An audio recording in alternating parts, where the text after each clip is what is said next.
Jeudi le 28 mai, abondant en publications importantes. Si vous voulez en savoir plus, voici le calendrier économique. Je suis Monica Gibson. À 6 h du matin, la Suisse publiera sa balance commerciale pour avril.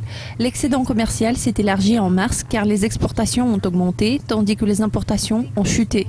La deuxième estimation étroitement surveillée du PIB britannique du premier trimestre suit à 8h30.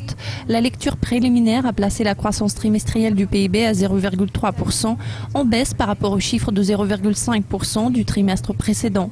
La Grande-Bretagne doit publier les approbations hypothécaires pour avril à la même heure. Le nombre d'approbations ne cessait d'augmenter au cours des 3 derniers mois et se situe maintenant à son plus haut niveau en 6 mois. Les États-Unis publieront la mise à jour hebdomadaire étroitement surveillée des demandes d'assurance chômage à 12h30 GMT. Les demandes initiales ont augmenté de 10 000 au cours de la semaine se terminant le 16 mai, alors que les réclamations continues ont chuté de 12 000 pendant la semaine se terminant le 9 mai. Les États-Unis annonceront les promesses de vente de logements pour avril à 14 h. Les ventes ont affiché leur 3e hausse mensuelle consécutive en mars. Les permis de construire néo-zélandais pour avril seront disponibles à 22h45. Le nombre de permis a renoué avec la croissance en mars après avoir reculé pendant les 3 mois précédents. La confiance des consommateurs britanniques JFK pour mai est programmée à 23h05. L'indice est resté inchangé en avril car 2 sous-indicateurs ont grimpé plus haut, 2 autres n'ont vu aucun changement et un indicateur a reculé. 2 communiqués de presse concernant l'économie japonaise en avril sont prévus à 23h30, y compris l'indice des prix à la consommation étroitement surveillé pour avril.